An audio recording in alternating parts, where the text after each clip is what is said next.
Story 1. The Woman at the Resort. Back in middle and high school, I attended the Darren School District in Connecticut, a wealthy area where students were offered plenty of field trips. I was in the school chorus, and every year we'd go on at least one or two optional trips. The year in question, I was a sophomore. Our class took a trip to Woodloch Pines Resort in Pennsylvania. The bus ride was a few hours. My friend Landon and I were paired to share a room. From the moment we arrived, the place felt strangely empty. It was November, cold and eerily quiet. The trip was planned for 3 days. There were 4 chaperones, but they didn't watch us closely. We just had to tell them which activities we were doing. The first day went smoothly. Landon and I, along with 2 girls we were friends with, did go-karting, rock climbing, swimming in an indoor pool, then dinner. Afterward, we went back to our room to hang out. Not all students got rooms next to each other, but ours was on the ground floor with a large sliding glass door overlooking the lake down the hill. Later that night, we went out again, returned around 10 p.m., and left the blinds open to enjoy the moonlight on the lake. We had no idea we were inviting a nightmare. For about an hour, we rolled around in our beds talking off and on. Landon's bed was closest to the door. Suddenly, he screamed. At first, I thought he was joking. Then I looked at the door. A tall, skinny, older woman with long, grayish hair stood on the other side of the glass, hands cupped next to her face, peering into our room. She turned and walked away. Landon stared at me, waiting for me to move so he'd have the courage to get up. We both ran outside, but she was gone. The cement walkway past all the rooms was empty, as was the grass and the hill. We weren't imagining it. We'd both seen her. We didn't tell the chaperones, but we did tell our 2 friends. The next night, after a long day of activities, we entered our room through the back door and made sure to shut the blinds. Landon fell asleep first. I dozed off about half an hour later. I woke up to silence, a gut feeling something was wrong. I whispered Landon's name. No answer. Out of instinct, I turned to look at his bed, but couldn't see him. Something was blocking my view. Towering over me was the same tall, old woman. She stepped back and said, "Your back door was unlocked," then turned and walked out. I was frozen, except for my shaking. I woke Landon, told him what happened. We locked the back door, shut the blinds, and stayed awake. It was already 4 a.m. At 8 a.m. we went to breakfast. Returning to our building, ready to tell a chaperone, we saw her again, sitting upright on the bed in the neighboring room, hands folded, staring at the door, staring at us. We ran to the front desk to report her. The staff didn't seem to know what to do. Eventually, we persuaded them to check the room. Inside, the woman was sitting in the same position, and now an older man sat on the other bed, looking up at them. Apparently, the woman had mental disorders, and the man wasn't all there either. They weren't the kind of people you'd expect at a family-friendly resort. The staff wouldn't kick them out.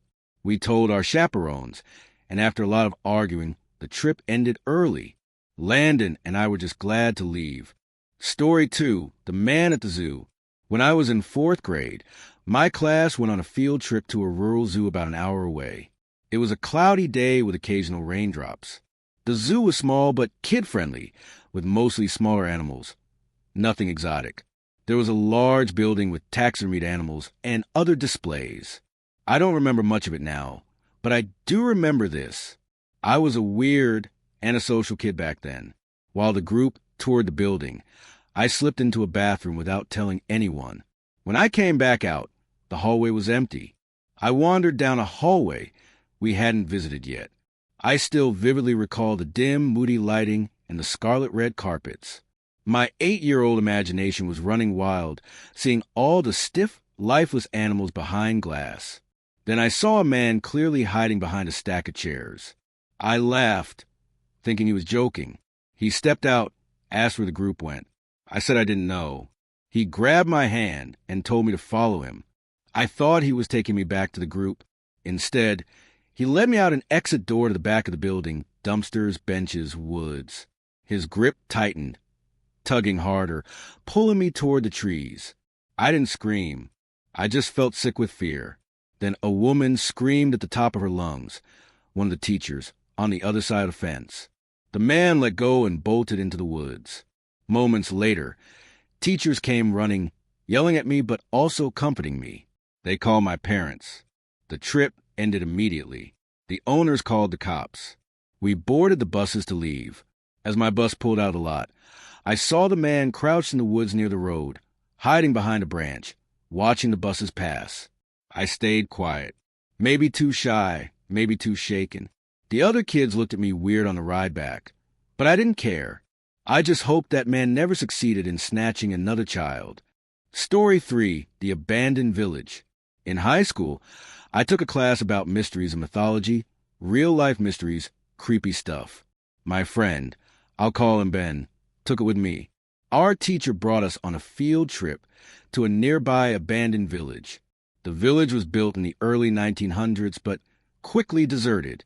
The bus ride was 20 minutes. We arrived on a cracked old road cutting through dense forest. The grass was knee-high. The brick buildings were tall, archaic, and boarded up, giving off a chilling vibe.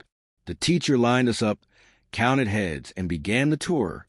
We were supposed to use the skills from class to figure out why the village had been abandoned. Some buildings had holes dug into the ground to access basements. One building stood taller than the rest. It intrigued me. While the teacher led the group to the church, Ben and I sneaked off toward the tall building. There was a hole in the ground near the sealed back door, with a ladder going down to the basement. Ben climbed first, then me. Our phones had flashlights. It was creepy. Beer bottles, one graffiti tag, dusty wooden planks everywhere. A wooden stairway led up into darkness.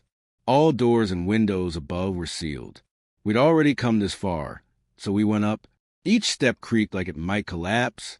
The second floor was tight, with small rooms branching off. So dark you wouldn't know it was daytime. We were starting to get creeped out, agreeing to leave, when a noise came from one of the rooms, like a big rock hitting the floor. Instead of running, we froze, then tiptoed to the opening. We shined our lights inside, and ran. We bolted down the stairs, up the rusty ladder, and out into the grass. We caught up with the group, out of breath, saying nothing to avoid trouble. A classmate asked what was wrong. We told him. Inside that room, when we shined our lights, we saw 3 men standing about 10 feet away, facing us in a strange formation, like they were waiting. As we continued with the group, we kept watching the tall building. Before leaving, we saw a face at one of the higher windows that hadn't been boarded up. We never told the teacher. Were they homeless? Gang members? Ben's theory is they were ghosts of the original residents. I can still picture them, standing silently, staring at us. Maybe someday I'll go back, just to prove Ben wrong.